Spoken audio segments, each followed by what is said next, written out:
Thank you very much. I'm Varduhi Avanesyan on behalf of Transparency International Armenia. Indeed, grave breaches of Geneva Conventions are widespread in the OSCE region, unfortunately, nowadays. Even ceasefire statements or agreements cannot stop further violations leading to ethnic cleansings, physical and psychological intimidation. A year has passed since the last meeting we had. However, the year made the situation in Nagorno-Karabakh even worse by clearly making the lives of 120,000 Armenians in Nagorno-Karabakh a hell. As it is already the 6 months, 134 days that Azerbaijani government-sponsored activists closed the Lachin Corridor, depriving people from food, medication, gas, electricity, thus overall heating, and freedom of movement, which was actually agreed by the trilateral statement after the 44-day war in NK.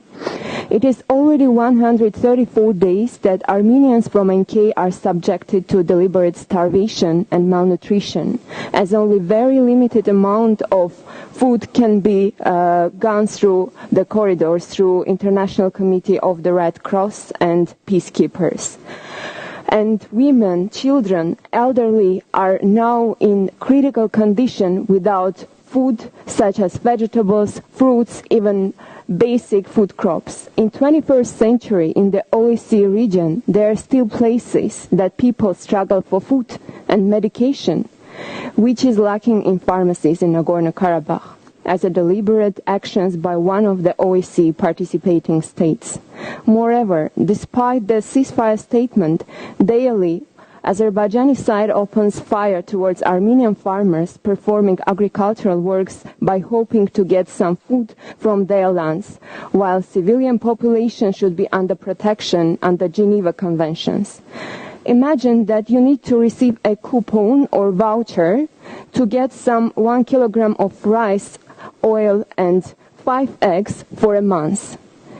The coupon system to acquire basic and very small amount food in 2023 in our region. Thousands of people cannot return to their homes in Nagorno-Karabakh because of the blocked road. Imagine you are a mother of 8-month-old daughter and you left your home for a day to see a doctor in another city, and then you cannot come back to see your daughter who is just 8 months old.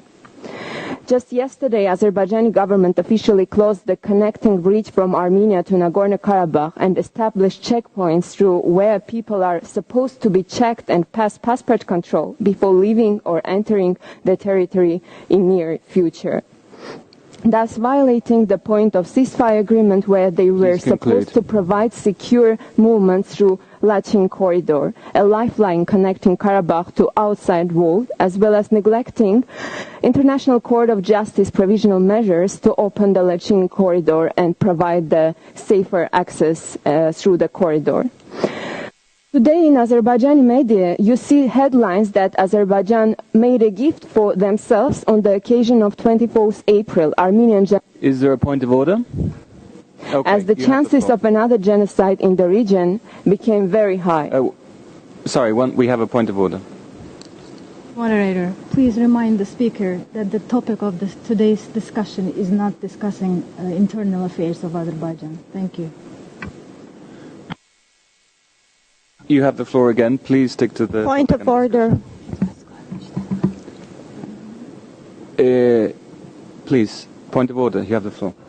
Thank you, Mr. Moderator. I would like to kindly ask you to urge the delegate of Azerbaijan not to politicize the issue, first of all. Second, not to silence the critical voices coming from Armenia, and to remind the delegate of Azerbaijan that this SHDM meeting is devoted to international humanitarian law and international human rights law, exactly what the representatives of the civil society from Armenia is speaking about.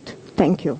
Thank you. The point of order has been taken. You have the right to reply at the end of the session. Points of order on procedural issues. I'll give the floor back to the Speaker.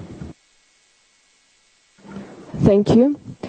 Because international humanitarian law shouldn't be only on paper or applied on a biased basis, but should concern even those 8-month-old babies that want to see their parents.